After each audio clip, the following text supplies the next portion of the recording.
Hello, I am J-Dog, John Karstrom. I'm out here with Mr. Dave and T-Bird. He's behaving himself wonderfully today. Hey, let's say hello to our newest fans, shall we?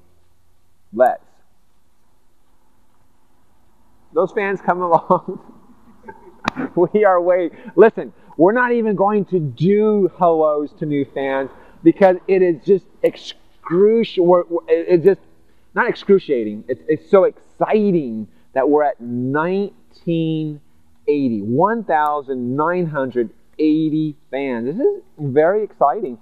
Almost 2,000. This is an incredible moment for the gardening community, shall we say?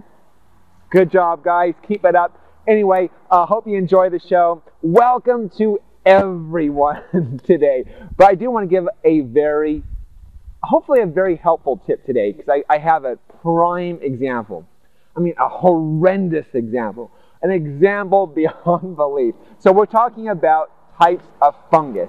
And I want to show you an example of real, live, active fungus. And then we're talking about some powdery mildew right over my shoulder. As a matter of fact, I'm worried that if it's rubbing right off of my shoulder. So this is a euonymus emerald and gold.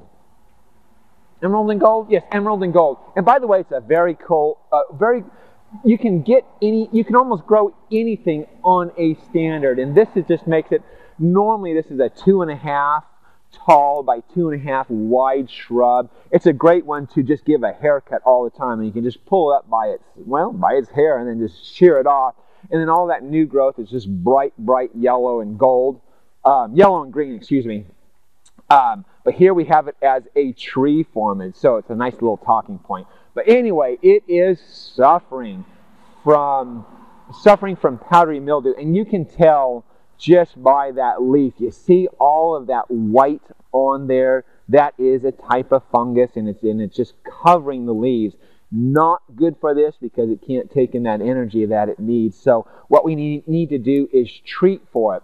A couple of different ways we can treat for it. And certainly a garden fungicide is the ticket. And what you want to do is take your garden fungicide and spray it down. I have with me Funganyl, and this is by Bonide.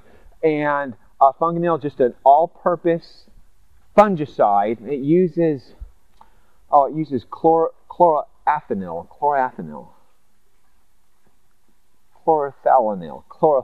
excuse me.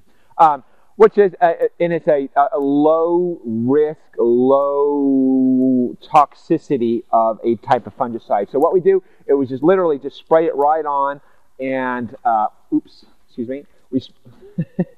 let's try it this way, shall we? We spray it on just like that, and what we need to do is make sure we cover the leaves. And standing in the wind, and you want to get the underside as well, because this is very much a topical, very much on, let's try this way, on contact spray. So what we want to do, spray the top, spray the under. We're going to do this once, and we're going to hit it again in 7 to 10 days. That should clear it up nicely. But a question Mr. Dave we were talking about it earlier, saying, what about for vegetables? And it is listed technically for vegetables. Mr. Dave came to me and said, well, would you do it for your vegetables? And I said, well, that's a really good question. While things are listed okay for vegetables, would I use it on mine? And here's the quick and short answer on that. If you have powdery mildew, if you have black spot on your vegetables, I say much more it's a cultural thing. That meaning that it's amount of sunshine, amount of air circulation, and the degree of wetness. So if it's cool and wet, you'll get that powdery mildew, you'll get black spot.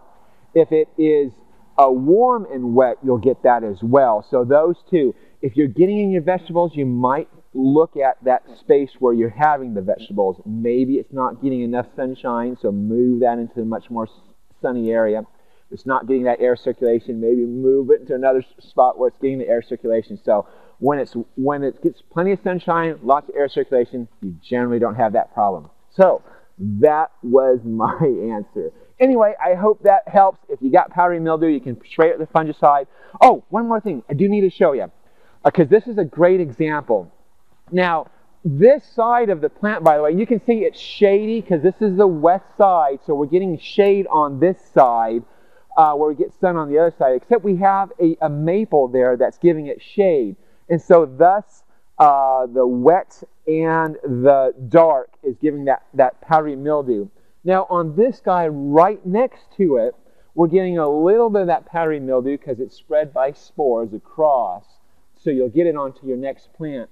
But this side doesn't have as much shade because it doesn't have that tree in front of it, so it's getting some of that morning sun as well. So this is a prime example that if you're getting that, sometimes just moving it, changing it helps out quite a bit. Anyway, that's the show for the day. I hope it was helpful. Here is your quote for the day.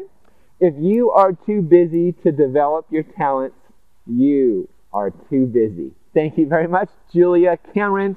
That's the show. Always live your passion. See me right